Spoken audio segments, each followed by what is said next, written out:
나 같은 죄인 살리신 주 은혜 놀랐습니다. 찬양과 같이 우리는 하나님의 큰 은혜를 받았습니다. 나 같은 죄인 살리신 찬양을 통해서 이렇게 우리에게 감동을 줍니다. 이 감동이 어디에서 왔는지 성경을 통해서 좀 알아보도록 하겠습니다. 이 내용을 듣고 다시 찬양을 들으면 여러분들의 하나님 은혜가 더 놀라울 수 있습니다. 에베소서 2장 1절입니다. 너희의 허물과 죄로 죽었던 너희를 살리셨도다. 우리가 예수 그리스도를 영접하기 전에 죄로 죽어 있었다고 성경은 말씀하고 계십니다. 그래서 우리 마음 가운데 예수 그리스도를 보내신 겁니다. 우리를 살리셨습니다. 주 은혜 놀라운 것입니다. 우리가 언제 죄로 죽었던가? 언제 우리가 죄인인가? 우리가 죄인인 이유를 성경은 무엇이라고 말씀하고 계신지 마태복음 1장 21절을 한번 보겠습니다. 아들을 낳으리니 이름을 예수로 하라. 이는 그가 자기 백성을 저희 죄에서 구원할 자이심이라. 예수 그리스도가 자기 백성을 구원한답니다. 어디서요? 죄에서 구원한다는 겁니다. 이 내용을 요한복음에서는 영접하는 자로 말씀을 하고 계십니다. 원문을 통해서 헬라어를 통해서 한번 알아보겠습니다. 이 죄라는 단어는 하마르티아 이렇게 얘기합니다. 근데 이 죄라는 단어를 풀기 위해서는 유래한 단어를 가서 보면 그 의미를 잘 볼 수가 있습니다. 제가 준비한 PPT를 통해서 한번 보도록 하겠습니다. 좀 전에 보신 것처럼 하마르티아 이렇게 썼습니다. 근데 264번 하마르타노에서 유래 이렇게 쓰여져 있습니다. 264번 하마르타노는 1번 알파인 부정적인 의미를 담고 있는 내용과 3313번 메로스라는 단어와 결합이 되어 있는 단어입니다. 죄라는 단어를 알기 위해서는 출발점인 메로스라는 단어에 대해서 알면은 이 단어 금방 알 수 있습니다. 죄라고 쓰인 단어를 먼저 보고 가겠습니다. 하마르티아 이렇게 얘기합니다. 로마서 3장 9절입니다. 그러면 어떠하느냐? 우리는 나으냐? 결코 아니라. 유대인이나 헬라인이나 다 죄 아래에 있다고. 죄인이라는 소리죠. 죄 아래에 있다는 소리니까.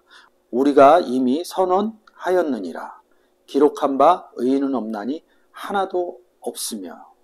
왜 의인이 없다고 그럽니까? 죄 아래에 있었기 때문이에요. 예수 그리스도를 영접하기 전에는 의인이 아니다 이런 뜻입니다. 갈라디아서에서는 조금 다르게 표현을 했습니다. 3장 22절입니다. 성경이 모든 것을 죄 아래 가두었으니 이는 예수 그리스도를 믿음으로 말미암은 약속을 믿는 자들에게 주려 함이라. 에베소서 2장 1절은 시작할 때 여러분들이 잘 읽고 보셨으리라고 봅니다. 골로새서에서는 1장 14절에서 그 아들 안에서 우리가 구속 곧 죄사함을 얻었도다. 그 아들 안에 들어가야 죄사함이 이루어졌다는 얘기입니다. 우리가 첫 본문인 마태복음 1장 21절 죄에서 구원할 자이심이라 말씀을 하고 계십니다. 죄란 단어가 어떤 단어하고 합성하라고요? 하마르타노 이르면서 알파 부정적인 의미와 3313번 메로스라는 지체라는 의미의 합성어죠. 그러면 메로스가 무엇인지 여러분과 함께 보도록 하겠습니다. 3313번 메로스라는 단어에서 중요 구절만 화면에 담아봤습니다. 에베소서 5장 30절입니다. 우리는 그의 몸의 지체임이니라 이렇게 얘기하고 있습니다. 근데 이 지체라는 단어에다가 1번 알파라는 단어를 합성시키면 하마르타노, 죄라는 뜻이 나오죠. 우리는 그의 몸의 지체이기 때문에 우리는 의인이라는 겁니다. 근데 우리가 그의 몸의 지체가 아니다 이런 거예요. 하마르타노, 죄인이다 이런 뜻입니다.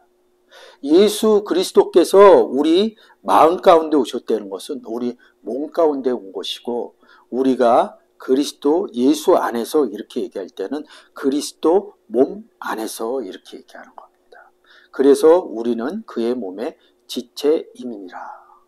똑같은 의미로 고전 12장 27절에서 너희는 그리스도의 몸이요 지체의 각 부분이라. 각 부분 할 때 우리가 지금 공부하고 있는 메로스라는 단어를 쓰고 있습니다. 지체인 멜로스나 메로스나 같은 내용이라고 보시면 됩니다. 각 부분의 이라가 존재이라 이렇게 말씀을 하고 계시는 겁니다. 지체의 각 부분이 아니다. 부정적인 알파의 내용을 메로스 쪽에 붙이면 지체가 아니다, 죄인이다. 이런 뜻으로 해석이 되겠죠. 로마서 12장 5절입니다. 이와 같이 우리 많은 사람이 그리스도 안에서 한 몸이 되어 서로가 지체, 메로스가 되었느니라. 저도 그리스도 안에 있고 여러분도 그리스도 안에 있다는 한 지체가 되었다는 에베소서 5장 30절과 고린도전서 12장 20절, 27절은 개인적인 부분에서 얘기를 하는 거고요. 예수 그리스도를 영접한 많은 사람들을 로마서 12장 5절에서 한 몸이 되어 서로 지체가 되었느니라 이렇게 말씀하고 계십니다.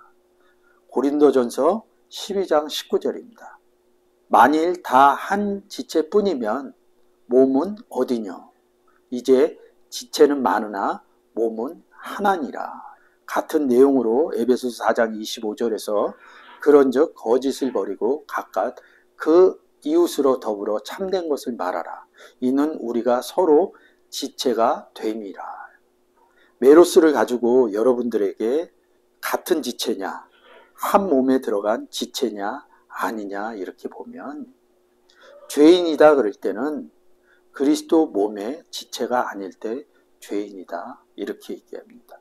그러면 왜 이렇게 몸 부분을 강조를 했냐, 이 부분을 한 번 더 보고 메로스라는 부분으로 다시 오겠습니다.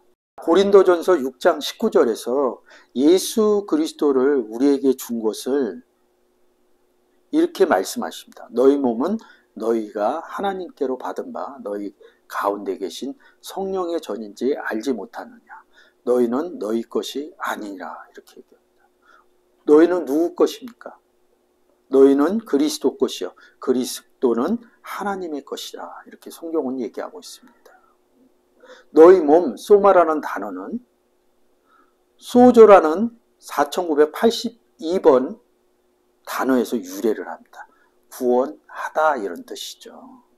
근데 이 소조라는 단어는 4954번 쉬소모스라는 단어를 파생시킵니다.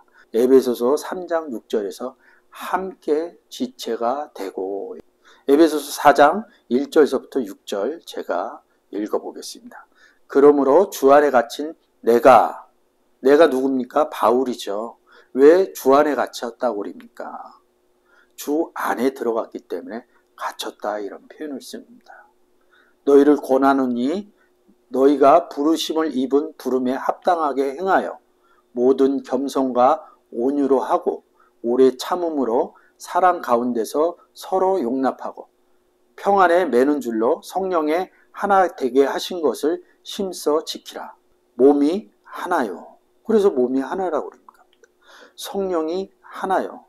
하나님은 성령이시니, 주는 성령이시니, 주와 합한 자는 한 성령이니, 이와 같이 너희가 부르심의 한 소망 안에서 부르심을 입었느니라. 주도 하나요. 주의 몸이 하나거든요. 믿음도 하나요. 침례도 하나요. 6절에서 이렇게 얘기합니다. 하나님도 하나요. 예수 그리스도와 주는 하나라고 그럽니다. 아버지와 나는 하나라고 그럽니다. 하나님도 하나요 이렇게 쓴 것은 우리가 그리스도 안에 들어가서 아버지께로 갔기 때문에 하나님도 하나이시니 이런 의미를 내포하고 있다는 거죠. 곧 만유의 아버지시라. 만유에 계시고 만유를 통일하시고 만유 가운데 계시도다. 이 구절의 내용으로 보면 몸이 하나라는 거죠. 그래서 이 몸이 하나인데 우리는 그 몸의 한 지체라는 이야기입니다. 이 내용을 잘 보시고 메로스라는 단어로 다시 가보겠습니다. 메로스, 몸이 하나라고 얘기하시고 하나님도 하나라고 그러죠.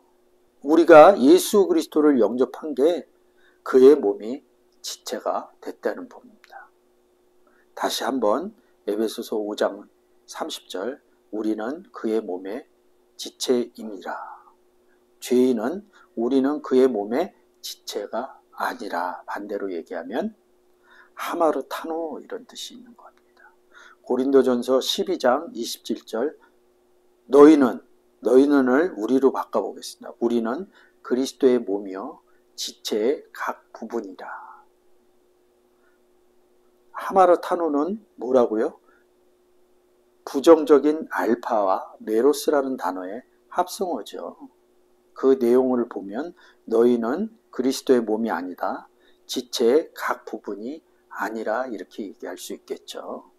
그러면 죄인이라는 뜻을 여러분들이 메로스라는 내용에서 확인을 했다고 봅니다.